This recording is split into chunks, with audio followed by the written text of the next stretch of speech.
వణికిరా నువ్వు జాతి పిత్తవు. ఎవడు నీ జాతి? వినోదరావు నీ జాత? ఎర్రబల్లి దయాకరావు నీ జాత?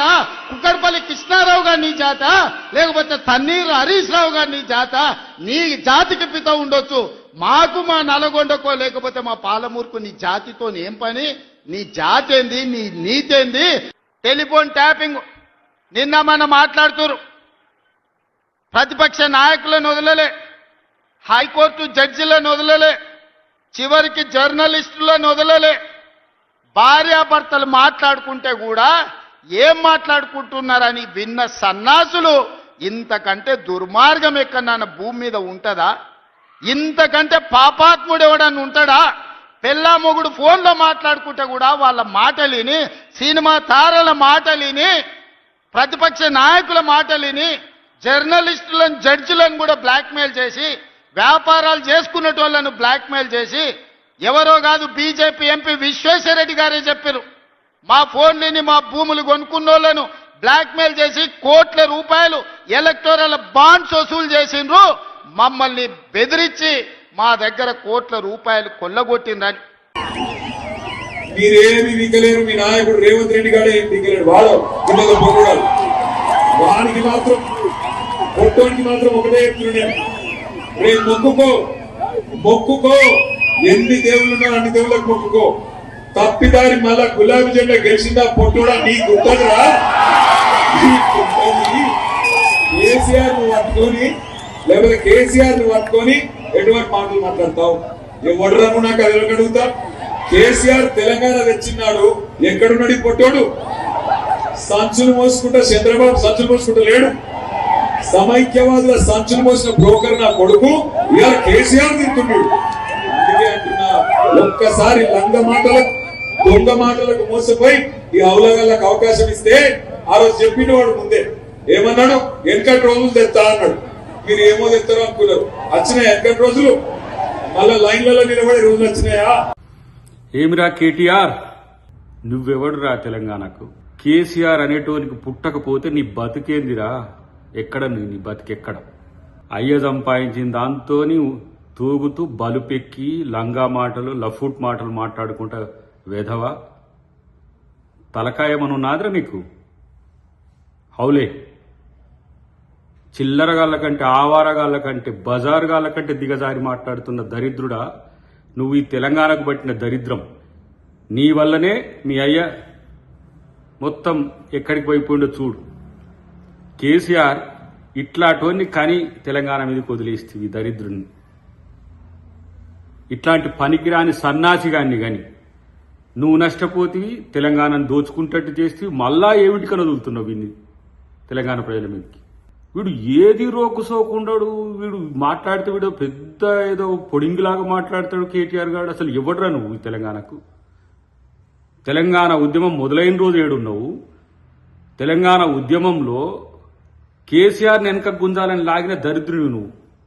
మళ్ళేదో మొదలుకొస్తుందని చెప్పి అయ్యతో చీడగూరి ఇలా 17 సంవత్సరాల నుంచి తెలంగాణలో ఎమ్మెల్యేగా మంత్రిగా తూగి మొత్తం తెలంగాణను దోచుకొని ఎవరితో కలిసి ఉన్నావు నువ్వు? నీ బతికేంటిది? మొత్తం లంగ పనులు చేసుకుంటా, దొంగ పనులు చేసుకుంటా, ఫోన్ ట్యాపింగ్లు చేసుకుంటా. అసలు కనీసం తెలంగాణ గడ్డ మీద కాదు, ఈ భూమి మీద కూడా ఉండే పరిస్థితి లేదు నీకు అసలు. ఇట్లాంటి ఫాల్తుగాడి అలా తెలంగాణకు ప్రతిపక్ష నాయకుని కొడుకైంది. ఆ ప్రతిపక్ష నాయకుడు అంటే ఆయనకు నోరు ఉండదు. అప్పుడేమో తెగ్గ పొడింగి మాటలు మాట్లాడతాడు. అధికారం పోగానే జూప్ చప్ మళ్ళీ చిల్లరగాళ్ళను బయటికి వెళ్ళగలుగుతాడు.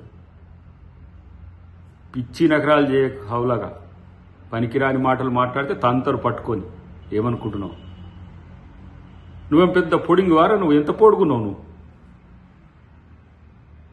నీదొక బతుకు. ఇంకా ఇట్లాంటి ఏమంటాము, ఇన్ని అవమానాలు జరిగినా, ఇన్ని సిగ్గులేని పనులు చేసిందని తెలిసినా ఇంకా నేను నాయకుని తిరుక్కుంటా ఎలగబెడుతున్నావు చూడు. దేనికోసం? ఇంకొస్తావు నువ్వు ఇక్కడ తెలంగాణలో నిన్ను, నీ పార్టీని పూర్తిగా బొందబెట్టేదే ఇలా ప్రజల్ని కూడా తప్పు పడుతుంది దరిద్రులారా మీరు. ప్రజలు కూడా ఏదో తప్పు చేసినట్టు ఇలా ఉండగొట్టి ఇలా తెలంగాణకు పట్టిన శనులు మీరు. అసలు నిన్ను తిట్టాలంటే అహమడ్డం వస్తున్న పరిస్థితి. అహం ఎందుకు అంటున్నంటే గిట్లాటోని కూడా పనికిరానని కూడా తిట్టాలనా అని చెప్పి నిన్ను తిడితే జనం మమ్ములు అంటుండ్రు. వాడికంటే ఏం లేదు, వాడు పిచ్చి లేచినట్టు తిరుగుతా ఉన్నాడు హౌలగాని లెక్క బజార్లో, ఏదో వీందేదో పోయినట్టు.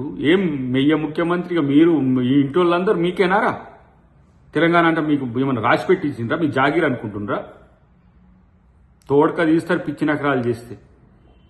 నిన్నెవరో వచ్చి పట్టుకొని ఏదో అరెస్ట్ చేసి లోపల పెడితే ఏదో సెంటిమెంట్ వస్తుందని అసలు నిన్ను ముఖ్యమంత్రి పట్టించుకోడరా పోయి. నిన్ను కనీసం అంటే కనీసం పట్టించుకోండి. ఒక చిల్లరగా లెక్క తీసి పడేసింది, మెయ్యనే తీసి డేక్తలేడు, పక్కన పడేసింది. ఎందుకంటే మిమ్మల్ని తెలంగాణ ప్రజలు బండకేసి బాధి ఇప్పటికీ మిమ్మల్ని ఇంకా కోలుకోలేని స్థితి తెచ్చింది. కాబట్టి ఇంతకంటే దిగుజారుడు ఎందుకని. కాబట్టి పిచ్చి పిచ్చి మాటలు మాట్లాడితే, ఏదో పిచ్చిగా మాట్లాడితే అసలు ఇప్పుడు మేము 2 సంవత్సరాలు ఉన్నది, నీకుండేది కాదారా? నిన్ను చేయాలంటే ఏంది? నువ్వెంత? నీ బతికెంత? పోనీ ఏదో పనికిరానోడు ఆవరగాడు తిరుగుతాడు, ఏదో హెచ్చులు కొట్టుకుంటా తిరుగుతాడు అనుకుంటా. ఇంకా నీ పార్టీని నువ్వు తప్పితే ఇంకా చంపేటోడు ఎవరు లేడని తెలిసినాకనే కామ్గా కూర్చుంటుంది. ఏదో ఎక్కువ మాట్లాడుతున్నావు, ముఖ్యమంత్రి మీద మాట్లాడుతున్నావు. ఏదైనా ప్రజాస్వామ్యబద్ధంగా ఉండకపోతే కేటీఆర్ నీ చెమడాలు తీస్తారు, గుర్తుపెట్టుకో. ఏం పెద్ద నువ్వేం ఇక్కడ ఏం తెలంగాణకి ఏం సాధించి పెట్టినవి కాదు, నువ్వేం కాదు. అయ్య చాటు అయ్య చేయబట్టి అయ్య పేరు చెప్పుకొని బతికేటోడికి నీకెందుకు రాంతాహం? ఏముందండి ఇది? నీ క్రెడిబిలిటీ ఏముంది రిగార్డింగ్ తెలంగాణ? మెదక్ జిల్లాకు రాలే, అటటటు తిరిగిండు. నిజామాబాద్ వేయిండు, కర్నార్ వేయిండు, ఈ పక్కపొంట వరంగల్ వేయిండు. మెదక్కు రమ్మంటే వస్తలేడు. ఈడ హరీష్ రావు ఉన్నాడు, ఈడ గెలిచేటట్లేదు. కాంగ్రెస్ వాళ్ళు రమ్మన్నారట మెదక్కు. రమ్మంటే రేవంత్ రెడ్డి మీ ముఖానికి ఒక్కటి కూడా గెలిచేటట్లేదు రా, వచ్చి నాయిచ్చేది పోతుంది, నేను రాను మెదక్ అన్నాడు. చుట్టూ తిరిగిడు తప్ప మెదక్కు రాలే. మెదక్ వచ్చే ముఖం లేదు రేవంత్ రెడ్డికి. మెదక్ వస్తే మా ఏడుపాయల అమ్మవారు ఊకుంటుందా? మా కొమరెల్లి మల్లన్న ఊకుంటాడా? నువ్వు దేవుణ్ణి మోసం చేస్తే ఆ దేవుడు మొదలే మా ఏడుపాయల అమ్మవారు చాలా పవర్ఫుల్, కొమరెల్లి మల్లన్న చాలా పవర్ఫుల్. ఇలా దేవుళ్ళను మోసం చేసి ముఖం లేక ఇవాళ మెదక్ జిల్లాకు రేవంత్ రెడ్డి రాలేదు, వచ్చే ముఖం లేదు.